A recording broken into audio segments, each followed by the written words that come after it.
کہوں تو مدینہ دکھائی دے، نعت نبی کہوں تو مدینہ دکھائی دے، ہر دم ہو جس کو رحمت عالم تیرا خیال، طوفان میں بھی اس کو جزیرہ دکھائی دے، نعت نبی کے ساتھ میں پڑھتا رہوں درود، مجھ کو یہی نجات کا راستہ دکھائی دے، مجھ کو یہی نجات کا راستہ دکھائی دے۔ تو یہ تھے ماشاءاللہ حافظ ارشد صاحب جو بڑے احسن انداز میں ہمیں نعت رسول مقبول سنا رہے تھے۔ اللہ تعالیٰ بھائی کے علم میں، عمر میں، آواز میں برکتیں عطا فرمائے۔ اب علمی تو لہذا جو بھی خطیب جہاں آپ کو نصیحت کے لیے آئے تو آپ نے بڑے احسن انداز میں بڑے غور تدبر سے اس کی بات سننی ہے، کیونکہ خطابت دنیا اس بات کی شاہد ہے کہ خطابت نے بڑے بڑے کارنامے سر انجام دیے، خطابت نے بڑے بڑے کارنامے سر انجام دیے، رشد و ایمان یقین کی شمع جلائی، ہدایت کے کئی دریاؤں کے دریا بہائے، خطابت نے کئی میدانوں کے میدان جیتے، کئی قلعوں کے قلعے فتح کیے، خطابت نے غریب کو اپنے حق میں لڑنا سکھایا، خطابت نے ظالم کے سامنے مظلوم کو بولنا سکھایا، خطابت نے کمزور کو اپنے حق میں لڑنا سکھایا، کیونکہ خطابت پیارے پیغمبر کی زبان سے عیاں ہوئی تو رشد و ہدایت بن گئی، خطابت اگر کسی بات کی زبان سے عیاں ہوئی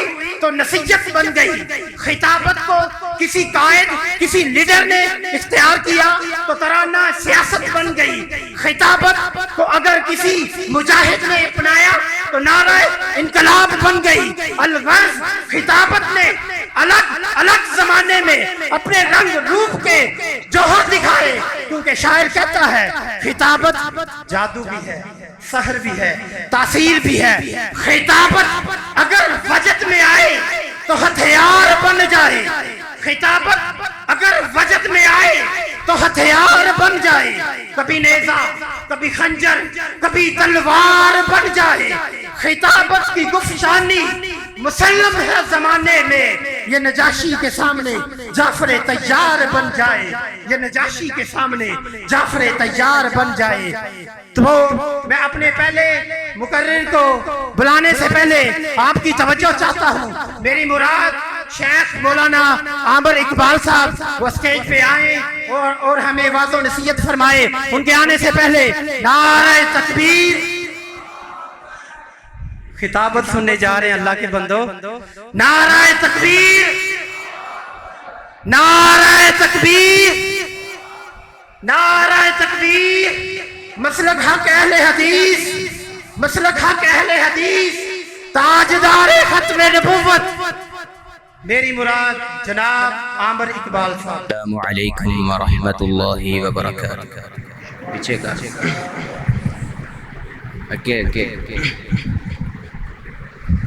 الحمد للہ رب العالمین، والصلاة والسلام علی اشرف الانبیاء والمرسلین، اما بعد فاعوذ باللہ من الشیطان الرجیم، بسم اللہ الرحمن الرحیم، فاعف عنہم واصفح ان اللہ یحب المحسنین۔ ہر قسم کی حمد و ثنا اللہ وحدہ لا شریک کی ذات باری تعالی کے لیے ہے، جو ساری کائنات کا خالق و مالک ہے، اور اس کے بعد درود و سلام ہو امام الانبیاء سید الانبیاء امام المرسلین ہمارے پیارے پیغمبر جناب محمد الرسول اللہ صلی اللہ علیہ وآلہ وسلم کی ذات اقدس پر۔ اللہ رب العزت کا بہت بڑا احسان، فضل اور کرم ہے کہ جس ذات نے ہمیں مسلمان بنایا اور اسلام جیسی عظیم دولت سے نوازا۔ آج ہم جس معاشرے میں، جس سوسائٹی میں زندگی بسر کر رہے ہیں، اس معاشرے میں، اس سوسائٹی میں نفرتیں، بغض، عداوتیں، یہ چیزیں بہت عام ہو چکی ہیں۔ حتیٰ کہ اگر میں یہ کہوں کہ بہت قریبی تعلق والے رشتے، آج ایک ایسا ماحول پیدا ہو چکا ہے کہ ان رشتوں کے اندر بھی دراڑیں آ چکی ہیں، لیکن ہم سمجھ نہ سکے کہ وجہ کیا ہے، ریزن کیا ہے، سبب کیا ہے۔ تو آج اس مختصر وقت کے اندر انشاءاللہ اسی موضوع کو بیان کیا جائے گا کہ معاف کرنا سیکھیے، درگزر کرنا سیکھیے۔ قرآن مجید کی جس آیت کو آپ کے سامنے تلاوت کیا، اس آیت مبارکہ میں اللہ رب العزت نے ارشاد فرمایا فَاعْفُ عَنْهُمْ وَاصْفَحْ، معاف کرنا سیکھیے، درگزر کیجئے۔ دو لفظ استعمال کیے، معاف کرنا اور درگزر کرنا۔ مفسرین نے فرق بیان کیا ہے کہ معاف کرنا مطلب کسی کی جو سزا بنتی تھی آپ نے اس سزا کو ختم کر دیا، لیکن جو دوسرا لفظ قرآن نے استعمال کیا، درگزر کیجئے، اگر کسی کی سزا بنتی تھی آپ نے وہ سزا بھی ختم کی اور دوبارہ اس بات کا کبھی تانا بھی نہیں دیا۔ فَاعْفُ عَنْهُمْ وَاصْفَحْ، معاف کیجئے، درگزر کیجئے۔ إِنَّ اللَّهَ يُحِبُّ الْمُحْسِنِينَ، پھر اللہ بھی ایسے لوگوں سے، محسنین سے محبت کرتے ہیں۔ معاف کرنا یہ جنتی لوگوں کی صفات میں سے ایک صفت ہے، مومنین کی صفات میں سے بھی ایک صفت ہے معاف کرنا۔ قرآن مجید کے اندر رب تعالیٰ نے ارشاد فرمایا، سورہ آل عمران آیت نمبر 134، اللہ رب العزت ارشاد فرماتے ہیں اعوذ باللہ من الشیطان الرجیم بسم اللہ الرحمن الرحیم الذین ينفقون في السراء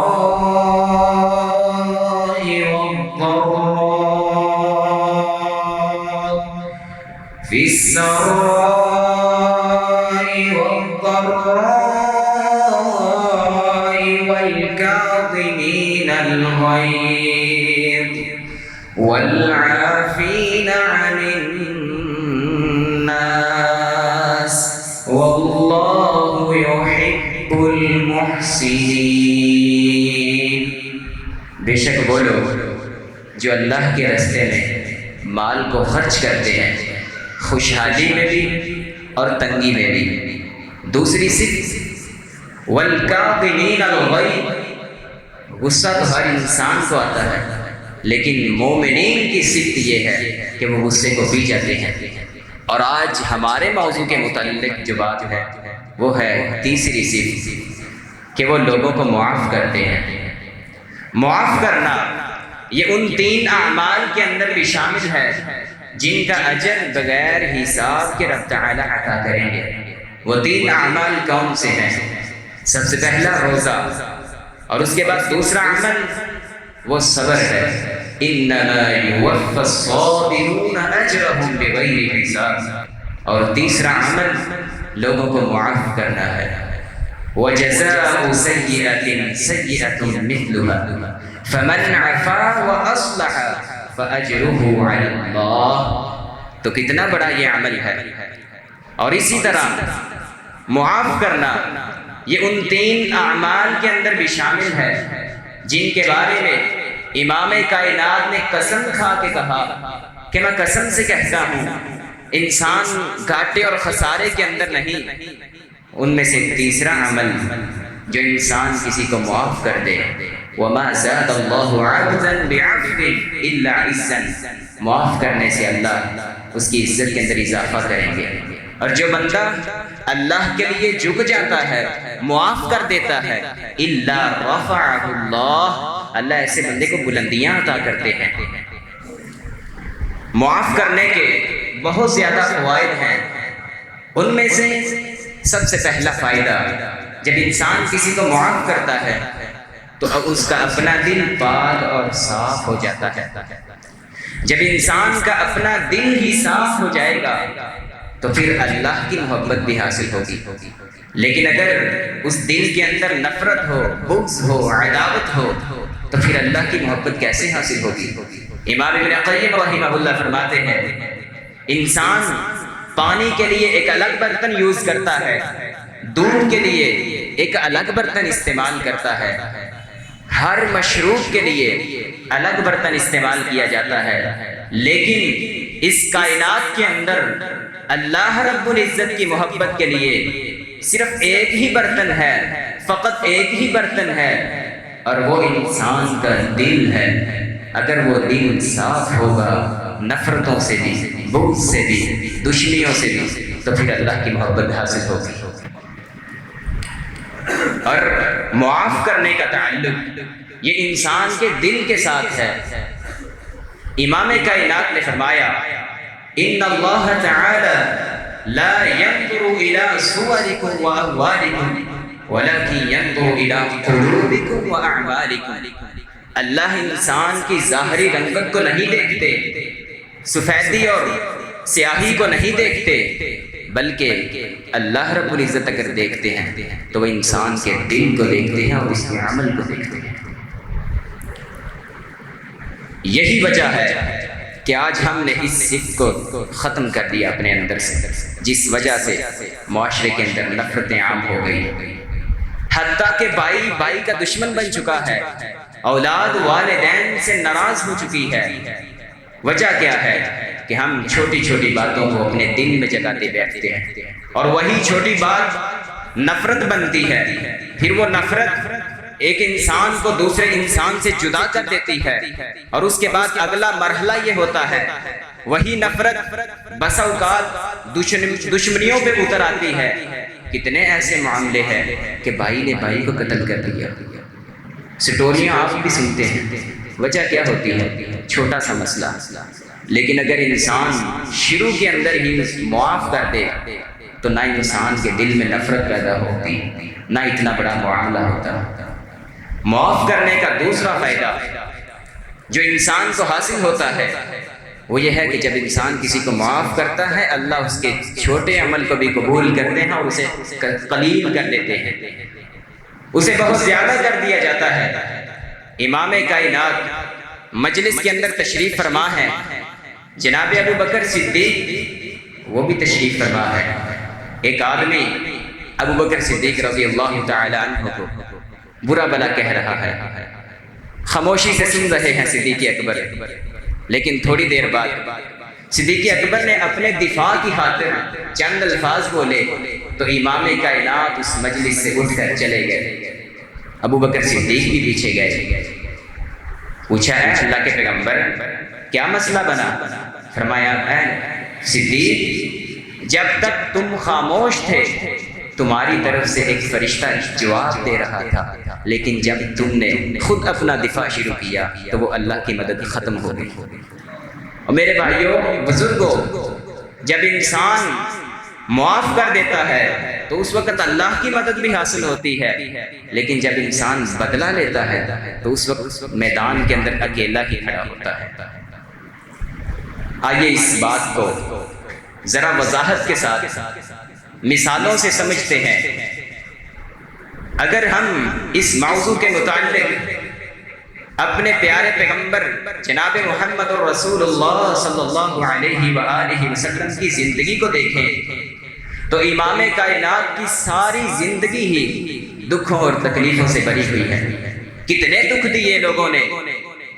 ڈاکٹر مہدی حزب اللہ سیرت نگار ہیں، وہ بتلاتے ہیں کہ تقریباً 1 درجن سے زائد طریقوں کے ساتھ امام کائنات کو تکلیفیں دی گئی، اور پھر ہر ایک طریقے کے اندر بھی 100 دفعہ آزما کے دیکھا گیا۔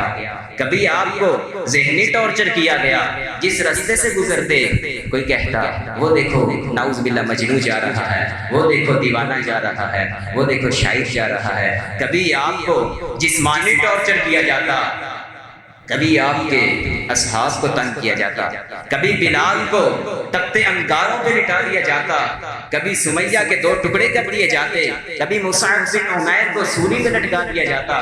مختلف طریقوں کے ساتھ امام کائنات کو آزما کے دیکھ لیا گیا، حتیٰ کہ صحابہ کرام مکہ کو چھوڑنے میں مجبور ہو گئے، لیکن ان ظالموں نے اپنی ان تکلیفوں سے پھر بھی پیچھے نہ ہٹے، امام کائنات کو طرح طرح سے تنگ کرتے رہے، حتیٰ کہ جب معزز گرانے کو بھی تنگ کیا تو امام کائنات بھی مکہ چھوڑنے پہ مجبور ہو گئے۔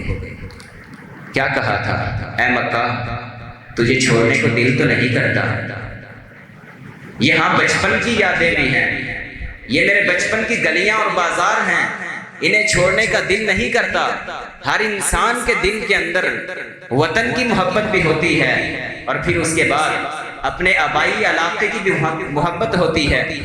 یہی محبت امام کائنات کے دل کے اندر موجود تھی، لیکن جس قدر انہوں نے تنگ کیا، امام کائنات ہجرت کرنے میں مجبور ہو گئے، مکہ کو بڑے امن و امان سے چھوڑ دیا۔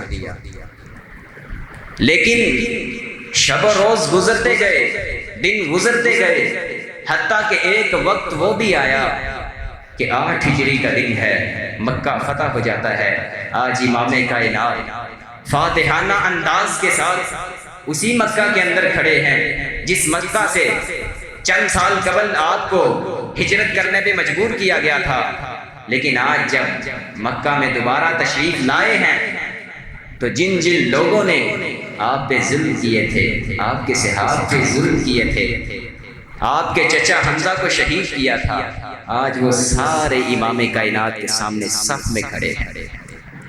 میرے نبی چاہتے تو اپنے چچا حمزہ کا بدلہ لے سکتے تھے،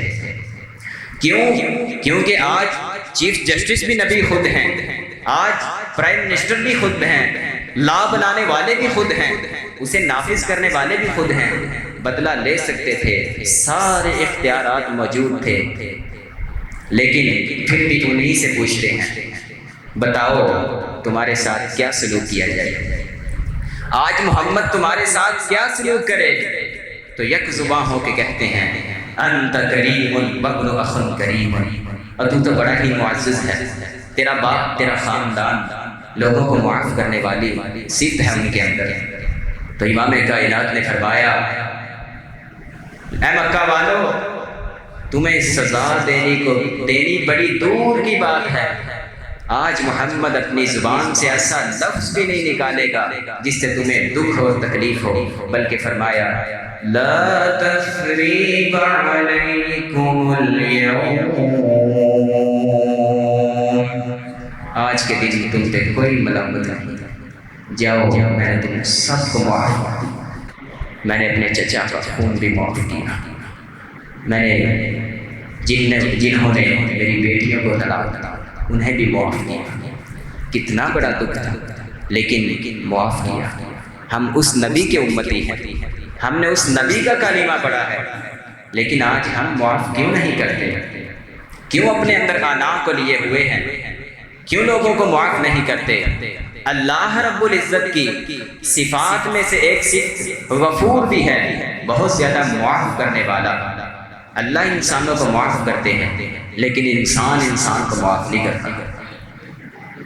اور اسی طرح ایک دوسری مثال جناب صدیق اکبر کی زندگی کی بھی ہے۔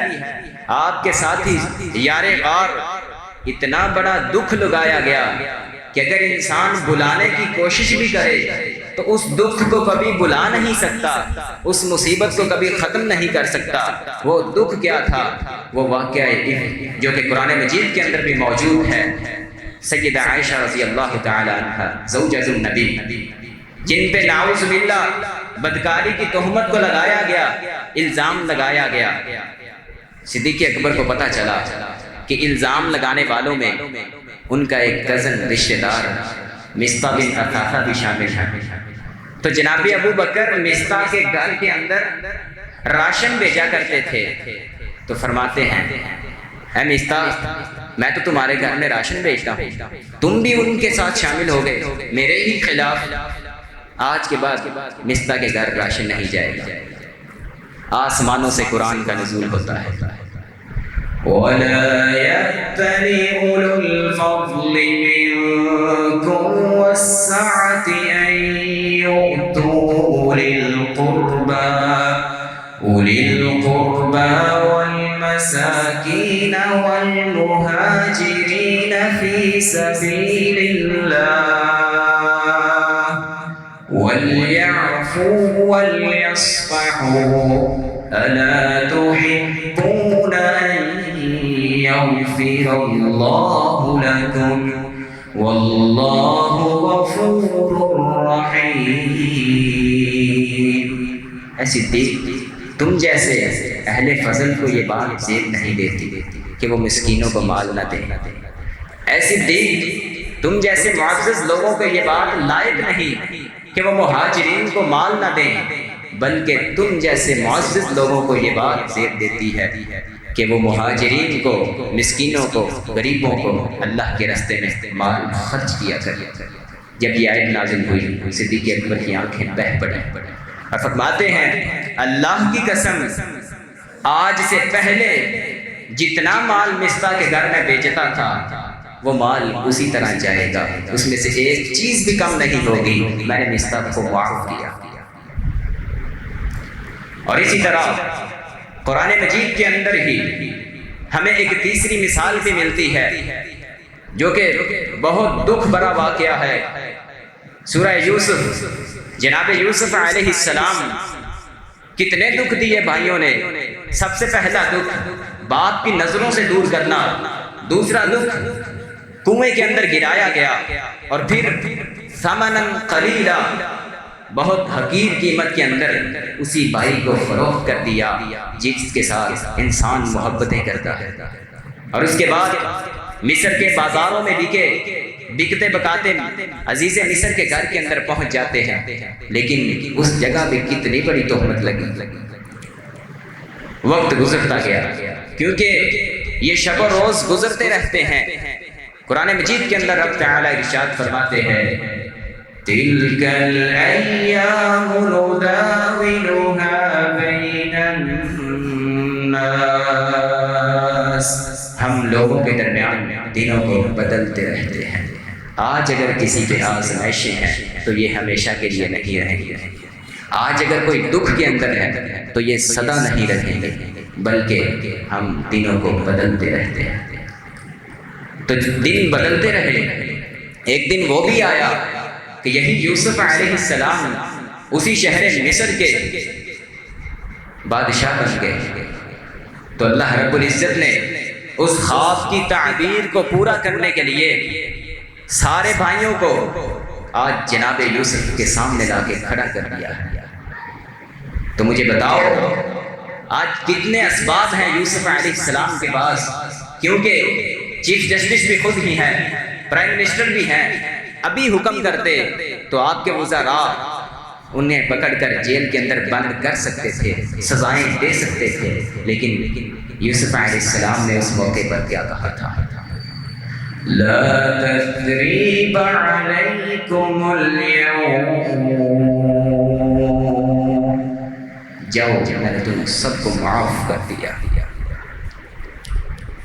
ہماری زندگی کے اندر کبھی کسی نے اتنے دکھ دیے جتنے دکھ امام کائنات کو دیے گئے، آپ کے اصحاب کو دیے گئے، جناب یوسف کو دیے گئے؟ اس سے تو کم ہی ہے نا ہمارے دکھ، لیکن پھر بھی ہم معاف کیوں نہیں کرتے؟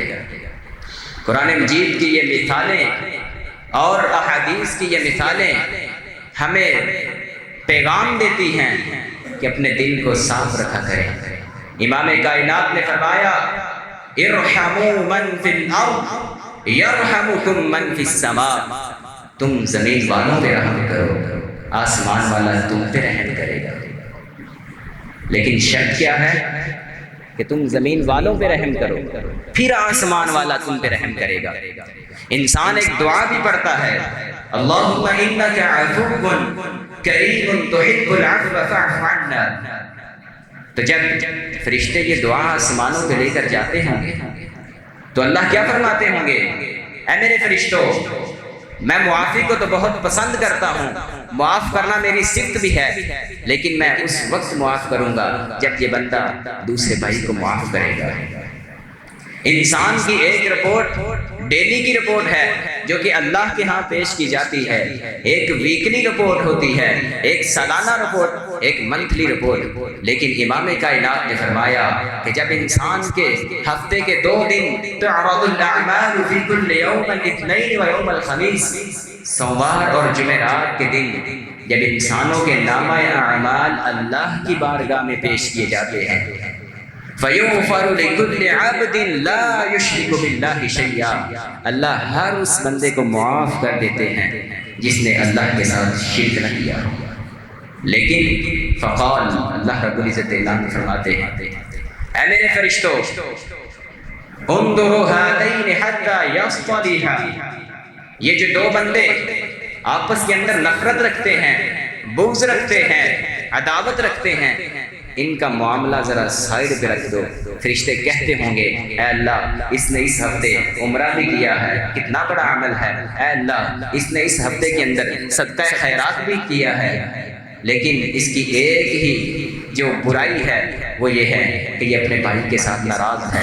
اللہ رب العزت فرماتے ہیں، اے میرے فرشتوں، اس معاملے کو، اس کیس کو سائڈ پہ رکھ دیں، حتیٰ یصطلحا، پہلے یہ اپنے درمیان میں صلح کریں گے، پھر میں یہ معاف کر دوں گا۔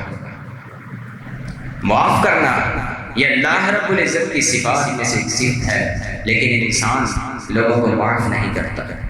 تو آج کے اس مختصر وقت میں سے جو بات ہمیں ملی، جو سبق ہمیں دیا گیا، وہ یہ ہے کہ لوگوں کو معاف کرنا سیکھیے، درگزر کرنا سیکھیے۔